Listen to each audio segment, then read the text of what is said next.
ಈಗ ಕುಂಭಮೇಳ ನೋಡ್ತಾ ಇದ್ದರೆ ನಿಮಗೆಲ್ಲ ವಿಚಿತ್ರ ಅನಿಸುತ್ತೆ ಸಾಮಾನ್ಯ ಜನಕ್ಕೆ. ಏನು ಜನಕ್ಕೆ ಇವರು ಕೆಲಸ ಇಲ್ವಾ? ಏನು ಕೋಟ್ಯಾಂತರ ಜನ ಸರ್ಕಾರದ ಅಂಕಿ ಸಂಖ್ಯೆಗಳ ಪ್ರಕಾರ ನೋಡಿದ್ರೆ ಈ ಮಕರ ಸಂಕ್ರಮಣದಿಂದ ಹಿಡಿದುಕೊಂಡು ಶಿವರಾತ್ರಿವರೆಗೂ 40 ಕೋಟಿ ಜನ ಅಲ್ಲಿ ಸ್ನಾನ ಮಾಡ್ತಾರೆ ಅಂತ ಒಂದು ಅಂದಾಜಿದೆ. 40 ಕೋಟಿ ಜನ ಹೋಗಿ ಒಂದು ನದಿಯಲ್ಲಿ ಸ್ನಾನ ಮಾಡೋಕ್ಕೆ ಹೋಗ್ತಾರಲ್ವ, ಇವ್ರಿಗೇನು ಕೆಲಸ ಇಲ್ವಾ ಅಂತ ನಮಗೆ ಅನಿಸ್ಬೋದು. ಅದನ್ನೇ ಹೇಳಿದ್ದು ಗುಂಡಪ್ಪನವರು, ಆ ವಿಚಿತ್ರಕ್ಕೆ ನಮಿಸುವ ಮಂಕುತಿಮ್ಮ. ಅದು ವಿಚಿತ್ರ ಅನಿಸುತ್ತೆ. ಅದೇ ನಮ್ಮ ಧರ್ಮದ ವೈಶಿಷ್ಟ್ಯ. ಹಾಗೆ ಈ ಮಹಾಕುಂಭಮೇಳ 144 ವರ್ಷಗಳಿಗೆ ಒಮ್ಮೆ ನಡೀತಕ್ಕಂಥ ಕುಂಭಮೇಳ. ಅದರಲ್ಲಿ ಈ ಕುಂಭಮೇಳವನ್ನು ಮೊದಲಿಗೆ ಒಬ್ಬ ರಾಜ ಹರ್ಷವರ್ಧನ ಅಂತಕ್ಕಂಥವನು ಈ ಕುಂಭಮೇಳದ ಆಚರಣೆಯನ್ನು ಪ್ರಾರಂಭ ಮಾಡಿದ. ಇದು ನಮ್ಮ ಧರ್ಮದಲ್ಲಿ ಯಾರೂ ಸ್ಥಾಪಕರಿಲ್ಲ. ನಮ್ಮ ಧರ್ಮಕ್ಕೆ ಅದು ಆಸುವಕ್ಕಾಗಿ ನಮ್ಮ ಜೀವನ ಶೈಲಿ ನಮ್ಮ ರಕ್ತದಲ್ಲೇ ಬಂದುಬಿಟ್ಟಿದೆ. ಹಾಗಾಗಿ ಈ ಕುಂಭಮೇಳ ಅನಾದಿ ಕಾಲದಿಂದ ನಡೆದುಕೊಂಡು ಬರ್ತಾಯಿದೆ. ಈಗ ಅದಕ್ಕೆ ಪ್ರಚಾರ ಜಾಸ್ತಿ ಯಾಕಂದರೆ ಹಿಂದಿನ ಕಾಲದಲ್ಲಿ ಕಮ್ಯುನಿಕೇಷನ್ ಇರಲಿಲ್ಲ, ಆಮೇಲೆ ಸಾರಿಗೆ ವ್ಯವಸ್ಥೆ ಇರಲಿಲ್ಲ. ಇವತ್ತು ನಾವು 4 ಗಂಟೆಗೆ ವಿಮಾನ ಹತ್ತಿದ್ರೆ 7 ಗಂಟೆಗೆಲ್ಲ ನಾವು ಪ್ರಯಾಗ್ರಾಜ್ನಲ್ಲಿ ಇರಬಹುದು. ಈ ಕಮ್ಯುನಿಕೇಷನ್ ತುಂಬ ಆದದ್ರಿಂದ, ಆಮೇಲೆ ಸಾರಿಗೆ ವ್ಯವಸ್ಥೆ ಬಹಳ ಚೆನ್ನಾಗಿ ನಮ್ಮ ದೇಶದಲ್ಲಿ ಅಭಿವೃದ್ಧಿ ಆದ್ದರಿಂದ ಕುಂಭಮೇಳಕ್ಕೆ ಬಹಳಷ್ಟು ಪ್ರಚಾರ ಸಿಕ್ಕಿ ಅದು ಎಲ್ರಿಗೂ ಭಾವನೆ ಇರುತ್ತೆ, ನಾನು ಹೋಗಬೇಕು ಕುಂಭಮೇಳದಲ್ಲಿ ಸ್ನಾನ ಮಾಡಬೇಕು. ಯಾಕಂದರೆ ಯಾರಿಗೆ ಪಾಪಗಳನ್ನು ಕಳೆದುಕೊಳ್ಳೋಕ್ಕೆ ಇಷ್ಟ ಆಗೋದಿಲ್ಲ? ಎಲ್ಲರೂ ಪಾಪಿಗಳೇ. ಎಲ್ಲರೂ ಒಂದಲ್ಲ ಒಂದು ರೀತಿಯಲ್ಲಿ ಪಾಪವನ್ನು ಮಾಡಿರ್ತಾರೆ. ಆ ಪಾಪವನ್ನು ಕಳೆದುಕೊಳ್ಬೇಕಾದ್ರೆ ಈ ಕುಂಭಮೇಳದಲ್ಲಿ ಸ್ನಾನ ಮಾಡಬೇಕು. ಅದಕ್ಕಾಗಿಯೇ ಜನರು ಈ ರೀತಿ ಹಾತೊರೀತಾ ಇದ್ದಾರೆ ಅಂತ. ಈ ಕುಂಭಮೇಳದ ಒಂದು ವಿಶೇಷತೆ ಏನು ಅಂದರೆ, ರಾಕ್ಷಸರ ವಿರುದ್ಧವಾಗಿ ದೇವತೆಗಳು ಜಯವನ್ನು ಗಳಿಸಿದಂಥ ಒಂದು ಸಂದರ್ಭ. ಅದಕ್ಕೆ ಈ ಕುಂಭಮೇಳದಲ್ಲಿ ಎಲ್ಲ ಸ್ನಾನ ಮಾಡೋದಕ್ಕೆ ಅಥವಾ ಪುನೀತರಾಗೋದಕ್ಕೆ ಆಸೆ ಪಡ್ತಾರೆ. ಕುಂಭಮೇಳ 4 ಕುಂಭಮೇಳ ಇದೆ ಅಂತ ಹೇಳ್ತಾರೆ. ಈ ಕುಂಭಮೇಳದಲ್ಲಿ 4 ತರಹದ ಕುಂಭಮೇಳ ಇದೆ ಅಂತ ಹೇಳ್ತಾರೆ. ಈ ಮಹಾಕುಂಭಮೇಳಕ್ಕೂ ಆ ಉಳಿದ 3 ಕುಂಭಮೇಳಕ್ಕೂ ಇರುವಂತಹ ವ್ಯತ್ಯಾಸವೇನು ಅಂತ ತಿಳಿಸ್ಕೊಡೋದಾದರೆ? ಕುಂಭಮೇಳ ಅಂದರೆ 12 ವರ್ಷಗಳಿಗೆ ಒಮ್ಮೆ ನಡೀತಕ್ಕಂಥದ್ದು ಕುಂಭಮೇಳ. ಇದು ಮಹಾಕುಂಭಮೇಳ ಅಂದರೆ ನಿಮಗೆಲ್ಲ ಗೊತ್ತಿರೋ ಹಾಗೆ ದೊಡ್ಡ ಕುಂಭಮೇಳ. ಯಾಕೆ ಅಂದರೆ ಈ 140 ಅಸ್ಟ್ರಾಲಜಿ ಪ್ರಕಾರ ಈ ಸೂರ್ಯ ನಮ್ಮದು 2 ರೀತಿಯಾದಂಥ ಕೌಂಟಿಂಗ್ ಇದೆ. ಪಂಚಾಂಗವನ್ನು ಚಾಂದ್ರಮಾನ ರೀತ್ಯ ಗುಣಿಸ್ತಕ್ಕಂಥದ್ದು. ಅಂದರೆ ನಮ್ಮದು ಚಂದ್ರಮಾನ ಯುಗಾದಿ, ಸೌರಮಾನ ಯುಗಾದಿ. ಈ ತಮಿಳುನಾಡು, ಪಂಜಾಬು ಈ ಕಡೆ ಎಲ್ಲ ಸೌರಮಾನ ಯುಗಾದಿ. ಅಂದರೆ ಅವರು ಸೂರ್ಯನ ಗತಿಯನ್ನು ಅನುಸರಿಸಿ ಪಂಚಾಂಗವನ್ನು ಲೆಕ್ಕಾಚಾರ ಮಾಡ್ತಾರೆ. ನಾವು ಚಂದ್ರನ ಒಂದು ಗತಿ ಅಂದರೆ ಮೂಮೆಂಟನ್ನು ಅನುಸರಿಸಿ ನಾವು ಈ ಪಂಚಾಂಗವನ್ನು ಲೆಕ್ಕಾಚಾರ ಮಾಡ್ತೀವಿ. ಸೂರ್ಯನ ಗತಿಯನ್ನು ಅನುಸರಿಸಿ ಪಂಚಾಂಗವನ್ನು ಗುಣಿಸೋರು ಈ ಧನುರ್ ಮಾಸದಲ್ಲಿ ಸೂರ್ಯ ಈ ಹಿಮಂತ ಋತು ಹೋಗಿ ಸೂರ್ಯನ ಕಿರಣಗಳು ಪ್ರಖರವಾಗ್ತಾ ಹೋಗುತ್ತೆ. ಇಲ್ಲಿಂದ ಚಳಿ ಹೊರಟೋಗುತ್ತೆ. ಅಂದರೆ ಸೂರ್ಯನ ಪ್ರಕಾಶಮಾನ ಆಗ್ತಾ ಹೋಗ್ತಾನೆ. ಆದ್ದರಿಂದ ಈ ಕುಂಭಮೇಳ ಬಹಳ ವಿಶೇಷವಾದದ್ದು. ಯಾಕಂದರೆ ಸೂರ್ಯನು ತನ್ನ ಗತಿಯನ್ನು ಆ ದಿವಸ ಬದಲಿಸ್ತಾನೆ. ಆದ್ದರಿಂದ ಇದು 100 ಜ್ಯೋತಿಷಿಗಳ ಪ್ರಕಾರ ಅಥವಾ ಈ ಜ್ಯೋತಿಷ್ಯ ಶಾಸ್ತ್ರದ ಪ್ರಕಾರ ಈ ಘಟನೆ ನಡೀತಕ್ಕಂಥದ್ದು 144 ವರ್ಷಗಳಿಗೆ ಒಮ್ಮೆ. ಆದ್ದರಿಂದ ಇದನ್ನು ಮಹಾಕುಂಭಮೇಳ ಅಂತ ಕರೀತಾರೆ. ಆಮೇಲೆ ಬಹಳಷ್ಟು ಜನ ಇವತ್ತು ಮೊದಲೆಲ್ಲ ನಾವೆಲ್ಲ ಗಮನಿಸಿದಾಗೆ ಮೊದಲು 10 ಲಕ್ಷ ಜನ ಸ್ನಾನ ಮಾಡೋರೇನು ಒಂದು ತಿಂಗಳಿಗೆ, ಅಂದರೆ ಸಂಕ್ರಮಣದಿಂದ ಹಿಡಿದು ಶಿವರಾತ್ರಿವರೆಗೆ. ಇವತ್ತು 40 ಕೋಟಿ ಜನ ಅಲ್ಲಿ ಸ್ನಾನ ಮಾಡ್ತಾರೆ ಅಂತ ಅಲ್ಲಿನ ಸರ್ಕಾರ ಅಂದಾಜಿಸಿದೆ. ಅಂದರೆ ಇದು ಮಹಾಕುಂಭಮೇಳವೇ. ಯಾಕಂದರೆ ಬಹಳಷ್ಟು ಜನ ಸೇರ್ತಾರೆ. ಮಹಾ ಅಂದರೆ ದೊಡ್ಡದು, ಅಂದರೆ ವರ್ಧತಾಂ ಅಭಿವರ್ಧ ಅಧಿಕಸ್ಯ ಫಲಂ ಅಧಿಕಂ ಅಂತಾರಲ್ವ. ಹೆಚ್ಚು ಜನ ಅಲ್ಲಿ ಸ್ನಾನ ಮಾಡೋದ್ರಿಂದ, ಹೆಚ್ಚು ಜನ ಅಲ್ಲಿ ಬರೋದ್ರಿಂದ ಇದು ಮಹಾಕುಂಭಮೇಳ ಅಂತ ಅನಿಸ್ಕೊಳ್ತದೆ.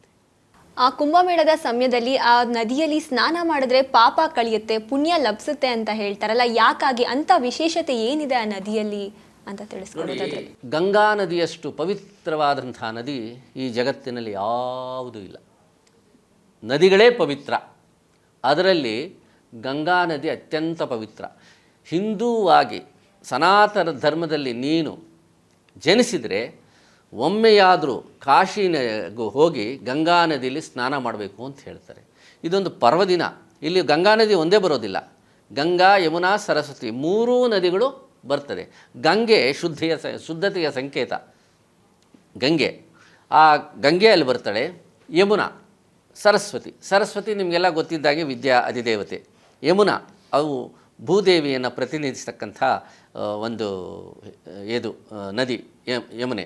ಆದ್ದರಿಂದ ಅಲ್ಲಿ ನೋಡಿ, ನಮ್ಮಲ್ಲಿ ಸ್ನಾನಂ ಸಪ್ತವಿಧಂ ಅಂತ ಹೇಳ್ತಾರೆ. 7 ವಿಧದ ಸ್ನಾನಗಳಿದೆ. ಮಂತ್ರ ಸ್ನಾನ ಅಂತ ಹೇಳ್ತಾರೆ. ನೀವು ಸ್ನಾನನೇ ಮಾಡಬೇಡಿ, ಯಾವುದೋ ಒಂದು ನೀವು ಗುರುದೀಕ್ಷೆಯಿಂದ ಸ್ವೀಕಾರ ಮಾಡಿರ್ತಕ್ಕಂಥ ಮಂತ್ರವನ್ನು 108 ಸಾರಿ ಜಪ ಮಾಡಿ ನಿಮ್ಮ ಶರೀರವೆಲ್ಲ ಶುದ್ಧಿಯಾಗ್ತದೆ, ಪವಿತ್ರವಾಗ್ತದೆ. ಇದನ್ನು ಮಂತ್ರ ಸ್ನಾನ ಅಂತ ಕರೀತಾರೆ. ಆಮೇಲೆ ಗೋಧೂಳಿ ಸ್ನಾನ ಅಂತ ಕರೀತಾರೆ. ಗೋಧೂಳಿ ಅಂದರೆ ಈ ಸಂಜೆ ಹೊತ್ತು ಗೋವುಗಳನ್ನು ಈ ಮೇಯಿಸೋದಕ್ಕೆ ಗೋಪಾಲಕರು, ಗೊಲ್ಲರು ಕಾಡಿಗೆ ಕರ್ಕೊಂಡು ಹೋಗಿರ್ತಾರೆ. ಆ ಗೋವುಗಳು ಕಾಡಿನಿಂದ ಈ ಹಳ್ಳಿಯೊಳಗೆ, ಊರಿನೊಳಗೆ ಬರುವಂಥ ಸಂದರ್ಭದಲ್ಲಿ ಆ ಗೋವುಗಳು ಹೆಜ್ಜೆ ಆಗ್ತಾ ಇದ್ದಾಗ ಆ ಗೋವುಗಳ ಪಾದದಿಂದ ಧೂಳು ಎದ್ದೇಳ್ತದೆ. ಆ ಧೂಳು ನಮ್ಮ ಮೈ ಮೇಲೆ ಬಿದ್ದರೆ ನಾವು ಪವಿತ್ರರಾಗ್ತೀವಿ ಅಂತ ಹಿಂದೂ ಧರ್ಮ ಹೇಳುತ್ತೆ. ಅದನ್ನು ಗೋಧೂಳಿ ಸ್ನಾನ ಅಂತ ಕರೀತಾರೆ. ಆಮೇಲೆ ನಿಜವಾದಂಥ ಸ್ನಾನ, ನೀರಿನಿಂದ ನಾವು ಶುದ್ಧಿ ಮಾಡಿಕೊಳ್ತಕ್ಕಂಥದ್ದು. ಇದರಲ್ಲಿ ತ್ರಿಕರಣ ಶುದ್ಧಿ ಏನು? ತನು, ಮನ, ಧನ. ತನು ಅಂದರೆ ಶರೀರವನ್ನು ಯಾಕೆ ಶುದ್ಧಿ ಮಾಡ್ಕೋಬೇಕು? ಸ್ನಾನ ಮಾಡೋದ್ರಿಂದ ಶರೀರ ಶುದ್ಧಿ ಆಗುತ್ತೆ. ಸ್ನಾನ ಮಾಡಿ ಸೋಪ್ ಹಾಕ್ಕೊಳ್ಳಿ, ಶ್ಯಾಂಪು ಹಾಕ್ಕೊಳ್ಳಿ, ಚೆನ್ನಾಗಿ ತೊಳ್ಕೊಳ್ಳಿ, ಶರೀರ ಶುದ್ಧಿ ಆಗುತ್ತೆ. ತನು ಶುದ್ಧಿ. ಮನಃಶುದ್ಧಿ ಹೇಗೆ ಆಗಬೇಕು? ಮನಸ್ಸು ಶುದ್ಧಿ ಆಗಬೇಕಾದ್ರೆ ಧ್ಯಾನ ಮಾಡಬೇಕು. ಒಂದು 10 ನಿಮಿಷ ಪ್ರತಿ ಮನುಷ್ಯ ಪ್ರತಿ ದಿವಸ ಬೆಳಗ್ಗೆ ಎದ್ದು ಸ್ನಾನ ಮಾಡಿ 10 ನಿಮಿಷ ಧ್ಯಾನ ಮಾಡಿದ್ರೆ, ಅದಕ್ಕೆ ತುಳಸಿದಾಸರು ಹೇಳಿದರು, ಧ್ಯಾನ ಸಮಾನ ಆನಂದನ ಹಿರೇ. ಆ ಧ್ಯಾನವನ್ನು ಮಾಡದೆ ಮನಸ್ಸು ಶುದ್ಧಿಯಾಗುತ್ತೆ. ಆಮೇಲೆ ಧನ ಕೂಡ ಶುದ್ಧಿಯಾಗಬೇಕು. ಯಾಕೆಂದರೆ ಧನ ಅಂದರೆ ಹಣ ಕೂಡ ಇವತ್ತು ಶುದ್ಧಿ ಇಲ್ಲ. ಅದನ್ನು ಏನು ಹೇಳ್ತೀರಿ, ಬ್ಲಾಕ್ ಮನಿ ಅಂತ ಹೇಳ್ತೀರೋ ಅಥವಾ ಗಂಧಾ ಪೈಸಾ ಅಂತ ಹೇಳ್ತಾರಲ್ವ, ಆ ಕರಪ್ಟೆಡ್ ಮನಿ ಅದು ಶುದ್ಧಿ ಆಗಬೇಕಾದ್ರೆ ದಾನ ಮಾಡಬೇಕು. ಎಲ್ಲಿ ದಾನ ಮಾಡಬೇಕು? ಸತ್ಪಾತ್ರರಿಗೆ, ದೇವಾಲಯಗಳಿಗೆ, ಬ್ರಾಹ್ಮಣರಿಗೆ, ಯಜ್ಞ ಯಾಗಾದಿಗಳು ನಡೆಯುವಂಥ ಸ್ಥಳದಲ್ಲಿ, ಈ ರೀತಿ ತೀರ್ಥಕ್ಷೇತ್ರಗಳಲ್ಲಿ. ಅಲ್ಲಿ ನೋಡಿ, ನೀವು ಕುಂಭಮೇಳದಲ್ಲಿ ನೋಡಿ, ಈ ಗುಜರಾತು, ಪಂಜಾಬು, ಆಮೇಲೆ ಉತ್ತರ ಪ್ರದೇಶ, ಮಧ್ಯಪ್ರದೇಶದಿಂದ ಎಲ್ಲ ಶ್ರೀಮಂತ ವ್ಯಕ್ತಿಗಳು ಬಂದು ಅಲ್ಲಿ ದಾನಗಳನ್ನು ಮಾಡ್ತಾರೆ. ಯಾರಿಗೆ? ಅಲ್ಲಿರ್ತಕ್ಕಂಥ ಸಾಧು ಸಂತರಿಗೆ, ಬ್ರಾಹ್ಮಣರಿಗೆ, ಅಲ್ಲಿ ಬರ್ತಕ್ಕಂಥ ಯಾತ್ರಾರ್ಥಿಗಳಿಗೆ ಅನ್ನದಾನವನ್ನು ಮಾಡ್ತಾರೆ. ಇದು ತ್ರಿಕರಣ ಶುದ್ಧಿ ಅಲ್ಲಾಗತ್ತೆ. ಎಲ್ಲಿ? ಕುಂಭಮೇಳದಲ್ಲಿ. ಎಲ್ಲಿ ಸ್ನಾನ ಆಗುತ್ತೆ, ಧ್ಯಾನ ಆಗುತ್ತೆ, ಆಮೇಲೆ ದಾನ ಆಗುತ್ತೆ. ಎಲ್ಲಿ ಸ್ನಾನ, ಧ್ಯಾನ, ದಾನ ನಡೆಯುತ್ತೆ ಅದು ತ್ರಿಕರಣ ಶುದ್ಧಿ. ತನು ಶುದ್ಧಿ, ಶರೀರ ಶುದ್ಧಿ ಸ್ನಾನದಿಂದ ಆಗುತ್ತೆ, ಮನಃಶುದ್ಧಿ ಧ್ಯಾನದಿಂದ ಆಗುತ್ತೆ, ಧನಶುದ್ಧಿ ದಾನದಿಂದ ಆಗುತ್ತೆ. ಸ್ನಾನ, ಧ್ಯಾನ, ದಾನ ಅವೆಲ್ಲವೂ ಸಹ ಕುಂಭಮೇಳದಲ್ಲಿ ನಡೀತದೆ. ಅಲ್ಲಿ ದಾನ ಏನು ನಡೆಯುತ್ತೆ? ಅನ್ನದಾನ. ನೀವು ರಸ್ತೆಗಳಲ್ಲಿ ನೋಡಿ, ಎಲ್ಲೇ ಯಾರೂ ಹಣ ತಗೊಳ್ಳೋದಿಲ್ಲ. ಎಲ್ರಿಗೂ ಉಚಿತವಾಗಿ ಕಾಫಿ, ಟೀ, ಜ್ಯೂಸು, ಅನ್ನ, ಉಪಹಾರ. ಎಷ್ಟು ಜನ ಬರ್ತಾರೆ ಎಲ್ರಿಗೂ, ಒಂದು ಕಡೆ ಇಲ್ಲ, ಸುಮಾರು 2,000 ಸ್ಥಳಗಳಲ್ಲಿ ಅಲ್ಲಲ್ಲಿ ಅವ್ರದ್ದೇ ಆದಂಥ ಬೇರೆ ಬೇರೆ ರಾಜ್ಯಗಳವರು, ಆಂಧ್ರದವರು ಮಾಡ್ತಾರೆ, ಅಂದರೆ ಸರ್ಕಾರದ ಕಡೆಯಿಂದ ಅಲ್ಲ, ಸಂಸ್ಥೆಗಳು ಆಮೇಲೆ ಕಮ್ಯುನಿಟೀಸ್. ಈ ಗುಜರಾತಿ ಕಮ್ಯುನಿಟಿ ಇದ್ದಾರೆ. ನಾವು ಅಯೋಧ್ಯೆಗೆ ಹೋಗಿದ್ವಿ ರಾಮ ಮಂದಿರ ಪ್ರತಿಷ್ಠಾಪನೆಗೆ. ಅಲ್ಲಿ ಗುಜರಾತಿ ಕಮ್ಯುನಿಟಿನವರು ಬೆಳಗ್ಗೆಯಿಂದ ರಾತ್ರಿ 10 ಗಂಟೆವರೆಗೂ ಆಯಾ ಸಂದರ್ಭ ತಕ್ಕಂಗೆ, ಬೆಳಗ್ಗೆ 7 ಗಂಟೆಗೆ ಬಂದವರಿಗೆಲ್ಲ ಈ ಕಾಫಿ ಟೀ ಕೊಡೋದು, ಆಮೇಲೆ 9 ಗಂಟೆಗೆ ಬಂದವ್ರಿಗೆ, ಎಷ್ಟು ಜನ ರಸ್ತೆಯಲ್ಲಿ ಎತ್ಕೊಂಡು ಬಂದವ್ರಿಗೆಲ್ಲನೂ ಫಲಹಾರ ಕೊಡೋದು, ಆಮೇಲೆ 1 ಗಂಟೆಗೆ ಬಂದವರಿಗೆಲ್ಲ ಭೋಜನ ವ್ಯವಸ್ಥೆ, ರಾತ್ರಿ 10 ಗಂಟೆವರೆಗೆ ಈ ರೀತಿ ನಡೀತಾನೇ ಇರುತ್ತೆ. ಯಾರು ಸರ್ಕಾರಗಳು ಮಾಡೋದಿಲ್ಲ. ಸರ್ಕಾರಗಳಿಗಿಂತ ಹೆಚ್ಚಾಗಿ ಸಂಘ ಸಂಸ್ಥೆಗಳು, ಕೆಲವು ಸಮುದಾಯಗಳು, ಈಗ ಮಾರ್ವಾಡಿ ಸಮುದಾಯದವರು, ಆಮೇಲೆ ಇನ್ನೊಂದು ಯಾವುದೋ ಸಮುದಾಯದವರು, ಈ ರೀತಿ ಎಲ್ಲ ಸಮುದಾಯಗಳವರು ಎಲ್ಲ ರಾಜ್ಯಗಳಿಂದ ಬಂದು ಅಲ್ಲಿ ಅನ್ನದಾನವನ್ನು ಮಾಡ್ತಾರೆ. ಎಲ್ಲಿ ಅನ್ನದಾನ ನಡೆಯುತ್ತೆ, ಎಲ್ಲಿ ಭಗವಂತನ ಧ್ಯಾನ ನಡೆಯುತ್ತೆ, ಅಲ್ಲಿ ಶುದ್ಧಿ ಇರುತ್ತದೆ.